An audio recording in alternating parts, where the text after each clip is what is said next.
The mailbox Birmingham, when it was built and created in 1970, was the largest mechanised postal sorting office in the whole of the country. And it's right here where our curry adventure begins, as we aim to reveal all we need to know about some of the most famous and well-loved curries. The show will take us from the curry capital to the length and breadth of India, as we seek out the origins of the dish, as well as the spices used within it. Welcome from Birmingham to Bombay.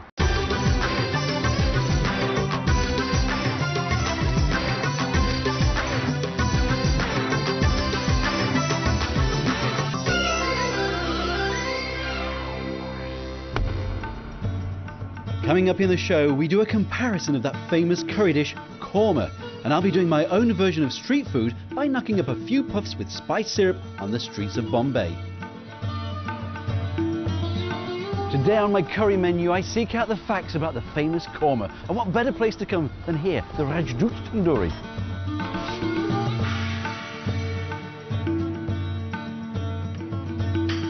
Well, I've got my pen and book to write down the recipe, so I'm able to recreate this dish over in India. To make a korma sauce, Durga started with some lightly cooked onions, sweated off in a pan. Now it's time to add the spices in the form of turmeric, followed by garam masala and a little cumin powder. These go back onto a gentle heat. This will help bring the spice's natural flavours to the forefront whilst taking away that grittiness.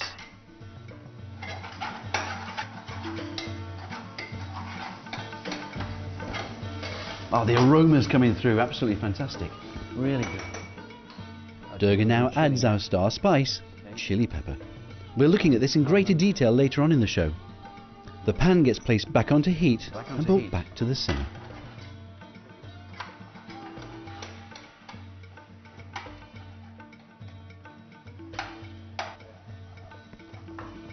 Now it's time to do some washing up by adding a little water to the pan. This will lift all those flavours stuck to the pan's base and bring them back into the sauce, a process known as deglazing.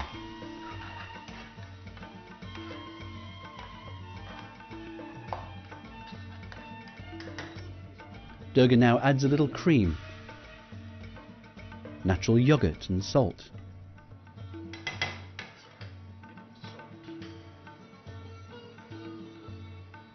The sauce goes back onto heat and brought back to the simmer. Classically, a korma is defined as a dish where meat or vegetables are braised with water, stock, yoghurt or cream. The name is in fact derived from Hindi and Urdu words meaning braise. In the UK, a korma usually refers not to a particular cooking technique but to a curry with a thick cream-based sauce or gravy. Back onto heat, butter last thing in. The korma popularised in the UK curry houses is invariably mildly spicy and may often feature nuts, usually almonds or cashew. And Durga is adding a nut paste using, yes, some more cream. This is going to be a very rich dish, isn't it? More yoghurt.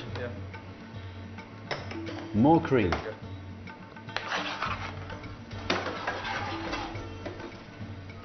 Sauce complete, a final mix and onto the chicken. Durga has marinated some chicken overnight that is then skewered and cooked in a tandoor oven. The chicken will be cooked at around 300 degrees for approximately 12 minutes. Once ready, it's placed into that rich sauce. Excellent.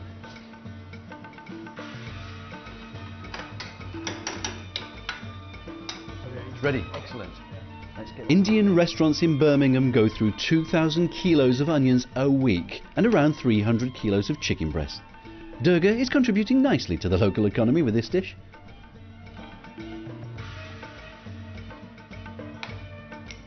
Now to the finished dish, he drizzles over, yes, more cream and a scattering of nuts. I'm so looking forward to comparing this to the one we're going to cook over in Bombay. Now before I head over to India, I'm going to shoot across Britain's second city, famed for its Indian restaurants. In fact, Birmingham has over 100 in and around the city, with 50 of them within the Baltic Triangle. New York Times has placed Birmingham in its top 20 must-see places in the world, based solely on its food. And every one of those restaurants will be using today's star spice, chili.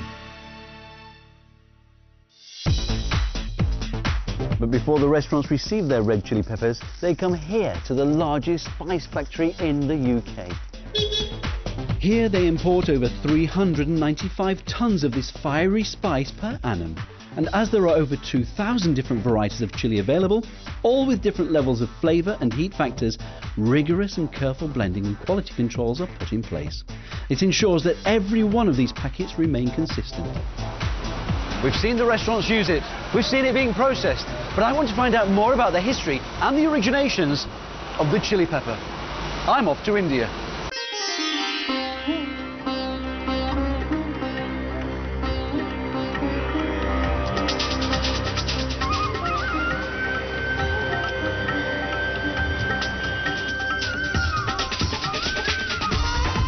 I'm in Bombay, now known as Mumbai. It's one of the busiest cities in the world with a population of millions. And I'm here to see a very special chef, renowned throughout the whole of India with a huge following. His name is Sanjeev Kapoor, and I'm hoping he'll show me some street food right here in Bombay.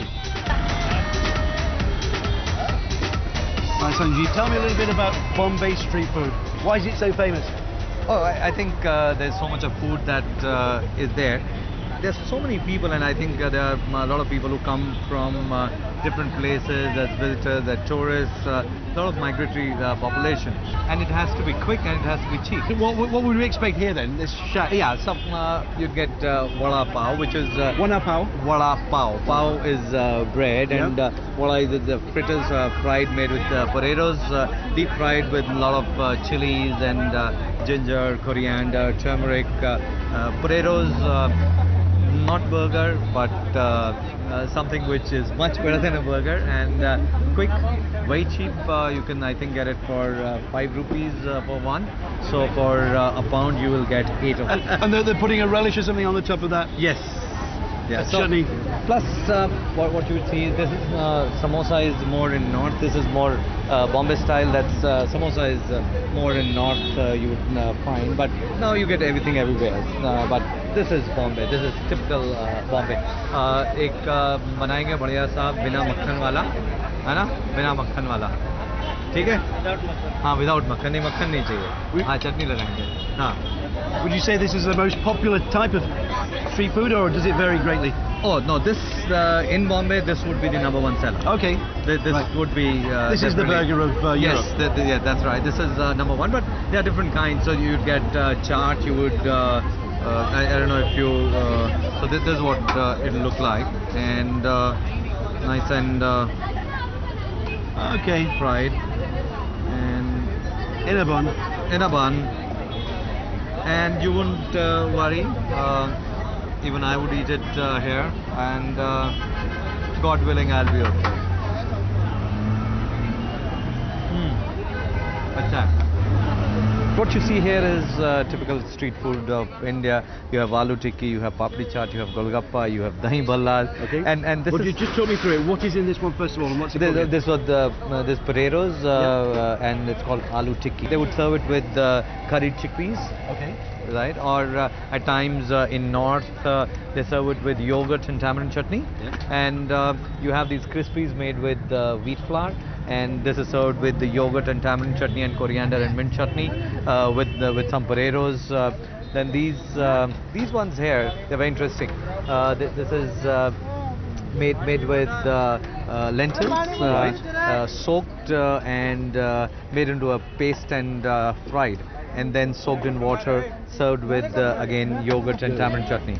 Those are it's a kind of a savory pancake made with rice and lentils, soaked, ground, and kept overnight to ferment. Okay. Made into a batter, and you make it crisp. And what you see here, you never do this at home. This is not traditional. You'd never see tomato ketchup in a dosa at home. But that's what he's doing. He's selling, and I guess he's doing well. I'm glad I've come over from the UK to take you onto the streets of Bombay to introduce you to some new foods. I tell you, I've never eaten a dosa like this, but I guess this is new India. Wow. You know what? That looks really interesting. I know. For a pound? For a pound. You can't go wrong, can you? You can't go. Pick up a snack for a pound. I know. Freshly cooked. Freshly cooked. Nice. Are you going to taste it? I will. Because I've first time ever with so much cheese, tomato ketchup, everything.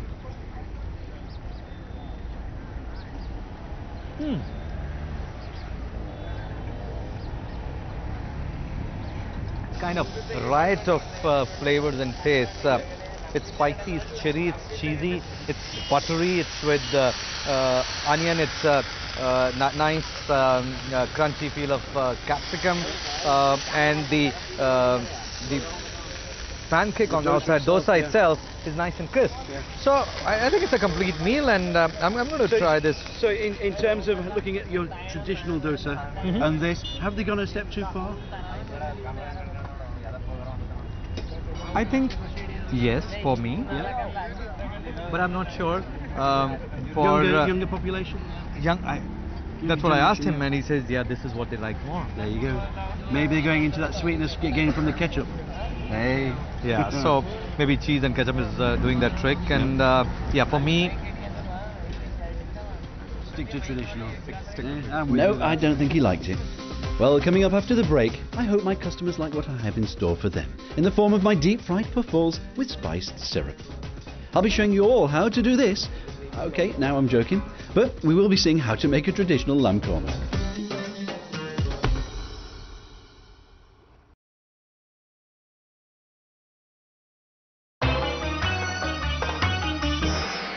Coming up shortly, we'll be doing a korma comparison here in Bombay. We visit the Spicelands where things get a little bit hot. And I'm going to be cooking on the streets with street food inspired by Sanjeev Kapoor. Well, when on the busy streets of Bombay, I just couldn't resist commandeering one of these street stalls to cook a very simple dish. Let me go through it. It's a dessert, and we're going to start off with some milk powder. There's quite a bit of milk powder in this dish. It's basically little puffs, and I'm going to serve it with a syrup. Now this is baking powder, so we've got milk powder, baking powder, all mix them together. You can put them through a sieve. Here we've got some self-raising flour. Mix all those ingredients together. Just give it a stir. Same as say if you've got a sieve at home, it would be a lot better because it'll distribute everything more evenly. Next ingredient is this here. We've got some cream cheese. Now then, once you get to this stage, you take your cream cheese, your milk powder, your baking powder, and just start to mix these ingredients together until you want some form of crumb. Just as though you're making breadcrumbs, really. That's the consistency we want, a nice fine crumb. We're then going to bind these ingredients together with some eggs. Mix them together. Now, I've got quite a large quantity here. I've taken my usual recipe of 4 portions and I've times it by 5 because, as you can see on the streets of Bombay, it attracts quite a few people. And I thought, well, I can't just give 1 or 2 people a nibble of the balls. I would have to share it out a little bit more evenly than that. So I've increased it by 5. Now then, this is what you're looking for. Get your hand in and just start to mix it all together until you get a dough. Okay, roll them into balls, small balls here. Use some milk on your hands, and that's about what we're looking for here. Place them into some hot fat, very, very quickly. Cook them golden brown all the way through. They don't take long. They need to be cooked through to the center. The baking powder just fluffs them up. Golden brown is what we're looking for. Have ready and in place paper to drain off the fat. That's looking good. Simple, quick, easy. They're like little milky donuts. They love sweet things in India. Although there's no sugar added to these little puffballs whatsoever. Once you've drained them on paper, you can then pick them up, place them onto the plate.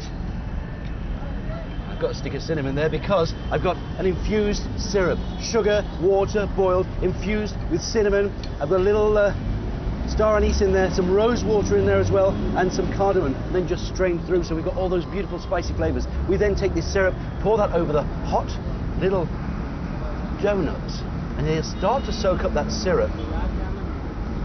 And that, folks, is it. It's an Indian dessert cooked on the streets of Bombay. Who wants to taste this? A volunteer? You like a taste? Careful, they're hot. You want to taste? Oh, there we go. Careful, they're hot. Don't burn your lips. One more left. There you man. Good. Good. Thank you. You like? Good. Madam, what do you think? You like? What? You like that? Good. Excellent. The syrup and those spices come through? I think they do. They're enjoying it. How many more do I need to make? 150, 200, 300, 400? Right. Placing orders.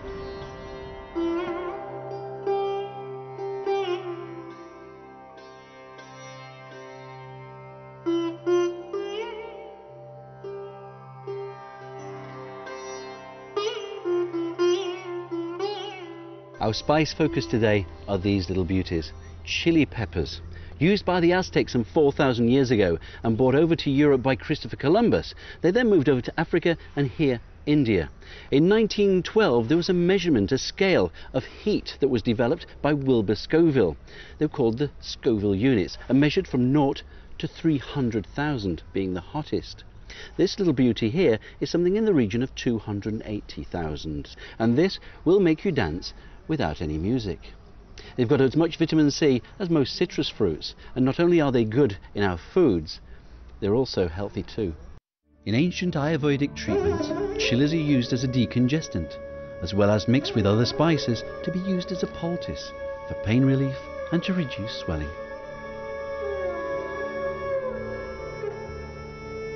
From the calm of the spa to the heat of the car. Well, tuk-tuk actually. I'm now back in the very busy and noisy city of Bombay, where I'm heading to the Lilith Hotel to meet head chef Rakesh, who's going to make us his classic korma curry recipe. I think I might walk next time. Okay, Rakesh, show us your korma recipe. Well, take us through the spices. What do you have? We've got first we add the black cardamom. Yeah. One piece. Oh, just one. Okay. Next one. Then you put the green cardamom. Once you put it, just see that you little crack it off. Do you need to crack the black one too, or? No, it is already cracked. That's okay. why. It just releases the seeds. Yes. Lovely. Next item. Then you put the bay leaf, 2 pieces. 2 bay leaf. And then you put a little bit of maize. Lovely. Then you put few peppercorns. The black pepper. Okay. And cinnamon. So we've got some popping going on there. Yes, sir. Releasing all those flavours. Yes, sir. It's starting to smell good. So once the popping is done, you put in some ginger garlic paste. Now what sort of proportion is that? How much ginger to garlic? Equal. Equal quantities? Yes. 50-50, Yes. okay.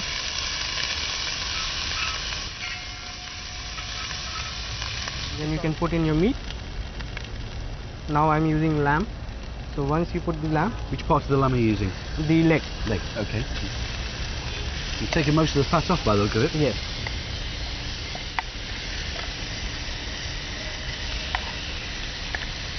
Now when it comes to a korma, what sort of meats can you use? Korma, generally in India we use chicken, Yeah. lamb and vegetables. Vegetable korma. You have to sear the meat nicely. Yep. Once the searing is done, then you start with the dry powdered spices. Okay, here we've got Turmeric. turmeric. Turmeric, good. Then you use the chili powder. Here we are using yellow chili instead of the red chili. Fennel seed powder. Then you put a little bit, as we have already put little bit of green cardamom, just to add in a little bit of flavor, a little bit of powder. Yep. You can add a little salt. There's quite a bit of salt going in. Then you sear the masalas. That's smelling good. Now we add brown fried onion, pureed to a smooth paste. This can be made several days in advance, covered and stored in the refrigerator. Once the onion paste has been added, mix well and cook for 2 to 3 minutes. Then we add almond and cashew nut paste. Mix well and add some yogurt.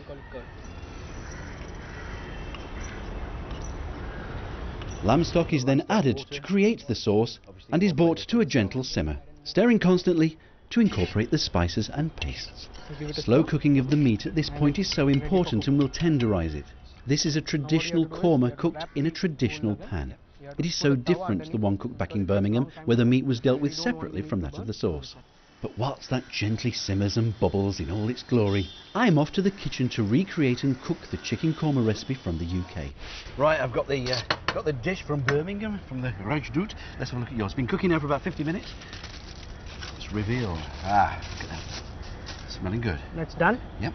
Now you have to enrich it with a little bit of cream. Double cream. A spoon of cream. Okay. Give it a nice stir.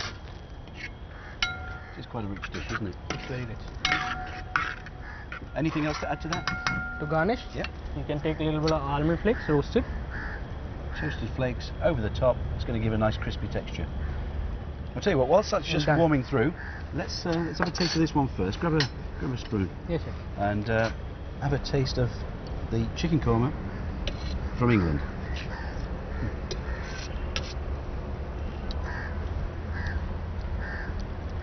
Nice gravy. A little bit of heat coming through. Nice creamy texture. Right. What do you think? I think it's good. The color is different because they have used red chili, where from my recipe I have used yellow chili. So it is a little bit more spicier. Yeah. Yeah. Interesting. Yeah, the colours are two very different. So yeah, okay. Can we taste yours? Yeah. Dive in there.